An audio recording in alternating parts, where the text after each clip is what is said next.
The ballad of Vince McMahon just continues to go on and on. But the important bit is he's 2-0 against the federal government.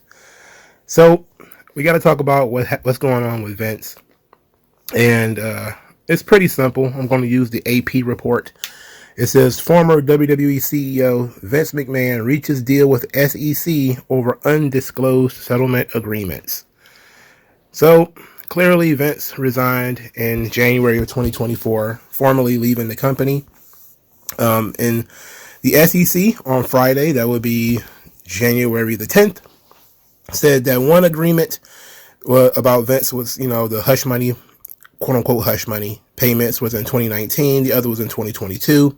One agreement required McMahon to pay a former employee $3 million in exchange for the former worker's agreement to not disclose her relationship with McMahon and her release of potential claims against WWE and McMahon.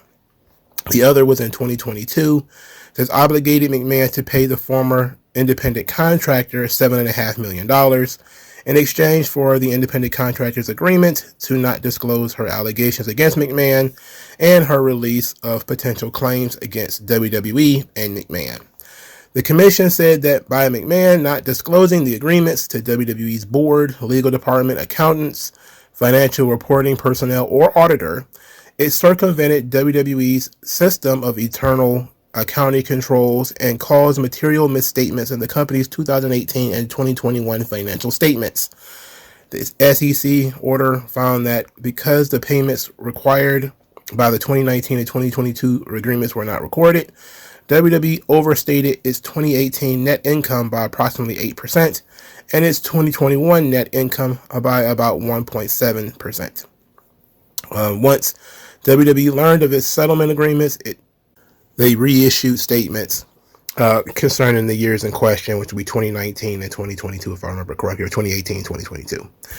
So what they're saying is Vince needed to disclose that he was spending even his own personal money on things that benefited the WWE, because if these allegations had gone public, it would have affected the stock price. And basically, a lot of people thought that he was guilty of embezzlement, that he was using company money to pay off these things, but these were personal payments. So Thomas P. Smith, the Associate Regional Director of the New York Regional Office of the SEC, says, quote, company executives cannot enter into material agreements on behalf of the company they serve and without that information withhold that information from the company's control functions and auditor. So even though he used his own money, he still had to disclose it because it benefited the company. And he used the company as a reason why these agreements should be contracted. So basically, it wasn't just to protect himself. It was also to protect the WWE. But if you're going to protect the WWE from some sort of legal consequence, you still have to tell the auditors, the financial guys, and on the legal team. All right. So he didn't do that. So that was a sort of a violation. The SEC said that McMahon, without admitting or denying its findings, agreed to a cease and desist from violating certain provisions, pay a $400,000 civil penalty, and reimburse WWE approximately $1.3 million, which I believe was one of the things that they had already discussed, is that Vince said he would repay the company. This was several years ago, probably at least a year or two ago, where he already said he was going to pay the company back for any financial issues that they had. Vince responded by saying, quote, the case is closed. Today ends nearly 3 years of investigation by different governmental agencies. There has been a great deal of speculation about what exactly the government was investigating and what the outcome would be. As today's resolution shows, much of that speculation was misguided and misleading. In the end, there was never anything more to this than minor accounting errors with regard to some personal payments that I made several years ago while I was CEO of WWE. I'm thrilled that I can now put all of this behind me. Many people took this the wrong way. A lot of people think that the Janelle Grant thing is over. No, it's not over. What it's saying is that the federal government could not bring a case formally against Vince McMahon in this particular situation, that it was not embezzlement, and that it probably was just some minor accounting errors that he just needed to let the legal team know that he had done this on behalf of WWE. So this led to a lot of people flipping out, thinking that Vince is going to return. He's not going to return. He's still dealing with the sex trafficking lawsuit. It still exists. But what he's saying is this SEC element, that the federal government is no longer looking into financial crimes. Now, whether he is still guilty of sex trafficking, well, that investigation is still on the rocks because the district attorney for the Southern District of New York has resigned. His name was Damian Williams, and Damian Williams actually resigned back in November of 2024. He is the guy who was leading the investigations against New York Mayor Eric Adams. He was leading the investigation against Sean P. Diddy Combs and against Vince McMahon. And it's not looking like that's going to continue much because Donald Trump, once he takes office, is going to be appointing a prosecutor in the Southern District of New York, which is very fortuitous that this guy would resign just in time for Trump to put somebody else in place. So anyway, a lot of this stuff is really up in the air, and it's leaning more towards Vince is going to get out of this one too. So he's at least 2-0 against the government. He's working on a 3-0. So in terms of Damian Williams, the U.S. attorney, resigning, Janelle Grant's lawsuit got to continue because the SEC is no longer investigating, and their time that they asked for to stop the lawsuit now continues again. They put out a statement, of course, so we're going to talk about this. It said the stay on Janelle Grant's case will expire on December 11th. Before he leaves, we hope Damian Williams will hold Vince McMahon and John Laurinaitis accountable to the fullest extent of the law for the abuse Janelle endured. Of course, this statement was released on November the 25th. This video is being recorded on January the 11th. Nothing happened. So that was that. But Janelle Grant also responded to the SEC dropping their case against Vince McMahon. And we're going to give that statement as well. Janelle Grant's attorney, Ann Callis, says the SEC's charges prove that the NDA Vince McMahon coerced Ms. Grant into signing violates the law, and therefore her case must be heard in court. While prosecutors for the Southern District of New York continue their criminal investigation, we look forward to bringing new evidence in our civil case, as they claim that they're going to refile their lawsuit on the 15th of January, which is likely going to be more salacious allegations in order to restart their lawsuit. Now, when she says that the SEC charges, it's like, what charges? He didn't have to deny the charges. He didn't even have to face any charges in court. They just said, hey, you should have done this, and here, pay us $400,000 and give WWE $1.3 million. He said, okay, whatever, and then it's over. It was basically a fine. And he didn't have to admit any guilt or even deny any crime had even occurred. So this was a very expensive situation for Vince, because the money he had to shell out to WWE and the federal government probably pales in comparison to what he had to pay his legal team in order to fight this whole thing. And it's still not over, because again, New York prosecutors are still technically investigating Vince. They haven't dropped the case yet.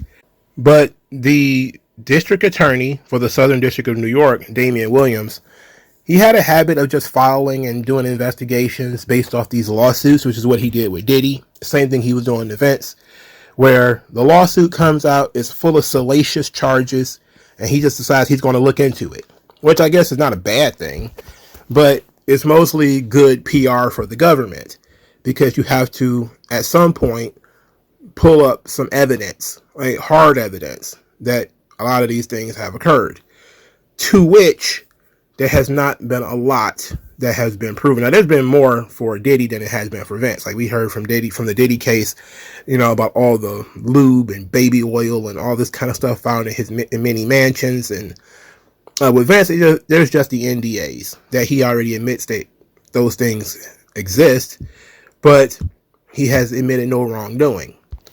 Also, unlike Diddy, Vince has never been charged with a crime. Diddy has actually got an indictment, so he's sitting in jail currently, while Vince McMahon is not.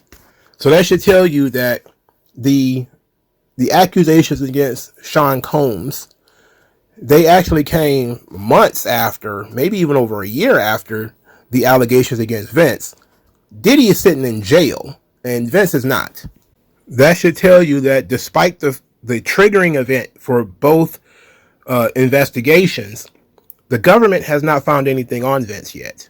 Now, they may still be looking, they may have given up, but Diddy is sitting in jail, Vince is not.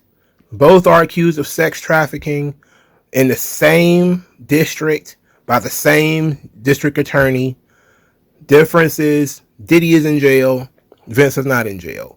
And at the end of the day, that's really, I'm sure, all the 80-year-old Vince McMahon cares about is about whether he's going to go to jail or not.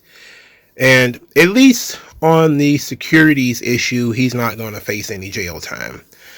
But he did have to admit that he didn't inform the WWE legal team or the auditor or anyone else about his personal payments that he signed on behalf of the company, even though he paid it with personal money. So what do we do now? Well, now we wait for the Department of Justice investigation. What is that going to bring? Are they going to drop it because now the district attorney is gone and there's going to be a Trump appointee? Now, this, of course, is a perfect political setup, because if Damian Williams couldn't find anything and he just says, forget it, I'm going to drop it, because, hey, it might look bad for him if a Democrat drops it, because they're supposed to take these kind of crimes against women seriously. But if you bring a Trump guy in and he looks at this thing and says, there's no charges here, there's nothing we can do, and he drops this case, then it becomes Vince bought his way out, his wife works for Trump, and all of that jazz, right? It becomes a perfect setup for him to get out of it. But again, Vince has been under investigation for like a year and a half, maybe even longer. It doesn't take that long to get an indictment. That's why I mentioned Diddy in this video, because it did not take a year from when the lawsuits started to pile up against Diddy to Diddy ended up in jail from investigations. It did not take long at all. With Vince, he didn't go to jail, and he's been under investigation a lot longer than Diddy has. So unless they're going to drop some kind of nuclear bomb and they find all this kind of stuff in his phone, and they found all these inappropriate things in his laptop, or all this evidence in his personal residences, I doubt that this thing goes anywhere. It doesn't take that long to decide whether you're going to drop charges or not. They were given a stay from May until December by Janelle Grant, and nothing came out of that, except the district attorney resigned near the end of it. So if that bodes well for you, then I don't know what to tell you. But for me, it's looking like Vince McMahon is about to go 3-0 against the federal government. I want people to understand, and I've been saying this since the beginning, the lawsuits has a much, much different standard than criminal cases. Lawsuits have a preponderance of the evidence kind of standard, where did it more than likely happen than it didn't happen. And that makes lawsuits of this nature very difficult for the defendant to win. So it's likely going to go to some kind of settlement. Even if it goes to an arbitration, it's likely to go to a settlement of some kind. But the legal issues of whether he's going to go to jail or not, well, those have higher standards. So the government has to prove that they beyond a reasonable doubt that he did the things that they're going to accuse him of doing. And since they have not accused him of doing anything yet, because that's what an indictment and that's what charges are. It is an accusation that formally from the government that we can prove or we have evidence of these crimes that you committed. They haven't done that with Vince McMahon yet. So unless those things are coming sometime soon, he is essentially innocent of these crimes. And thus, it would be purely a civil matter, which he will likely lose because of, societal pressures and all that kind of stuff. There's just no way for him to dig himself out of this sex trafficking lawsuit. Now, he beat the SEC. He kind of got out of that. Who knows what's going to happen with the DOJ? It's likely going to get dropped. In my opinion, it's going to get dropped. But the sex trafficking lawsuit, there's nothing he can do about that because it's a civil case. The standards are much lower, and they insist on publicizing the sexual relationship between Janelle Grant and Vince McMahon, and to the point where they're talking about reigniting the lawsuit on the 15th. So we'll see what comes out of that. But for right now, Vince is 2-0 against the federal government. It's going to be 3-0 once the Department of Justice drops their case, which is likely going to happen sometime soon, especially after Trump takes office. So maybe in the middle of next year, or middle of this year, 2025. So by June, he probably won't even either be indicted or he won't be, and this whole thing will be over with, and we'll just be dealing with the actual Janelle Grant lawsuit, which is really the only issue here. Is people read the lawsuit, believed everything in it. The federal government looked into it, found some discrepancies in his personal payments, but for right now, haven't found anything too criminal that they can indict him with. And it's definitely looking like Vince was right. And there's going to be some misguided individuals who are definitely going to be heartbroken that he's not going to spend the rest of his natural life in prison. So there has been tons of speculation, tons of people being misguided, a lot of misleading stuff, as he wrote in his statement. Damian Williams is the United States District Attorney who he got a couple of very high-profile victories over Sam Bankman-Fried, the crypto scammer, and the former U.S. Senator Bob Menendez. He actually got open charges against Eric Adams and Diddy, Sean Combs, but none against Vince. So it's an interesting situation that they have here, and there's going to be a lot of people who are going to be very disappointed, I think. Because I think this whole Department of Justice thing, which is the most important bit, and not really the lawsuit, because it's he said, she said, but the hard evidence, beyond a reasonable doubt, that people believe, oh, Vince is guilty. Well, they have to prove it in court. And the court of public opinion can be, I read a text message or a couple of text messages, which I guess is fine if you read those things out of context. But you have to admit that if federal prosecutors have, again, his laptop, his cell phone, etc., which means they got full context and decided not to bring any charges, you have to ask questions about that. And most people are not intelligent enough to do so. And this was a heavily Democratic Department of Justice, meaning that they were going after, people that like Vince. They liked going after billionaires and real estate guys and scammers and all this kind of stuff, and they couldn't catch Vince. They couldn't find nothing on Vince. Whatever. I'm saying it might still happen. If you want Vince McMahon to be guilty of something, cross your fingers and maybe pray. But it ain't looking good. I'm pretty sure by June, most of this situation will be over, and we'll just be talking about the arbitration between Vince and Janelle Grant, or they'll be in very public court with their lawsuit. One way or the other, by June, either Vince will be in jail or he won't be. Like, share, subscribe. I'll talk to you guys later.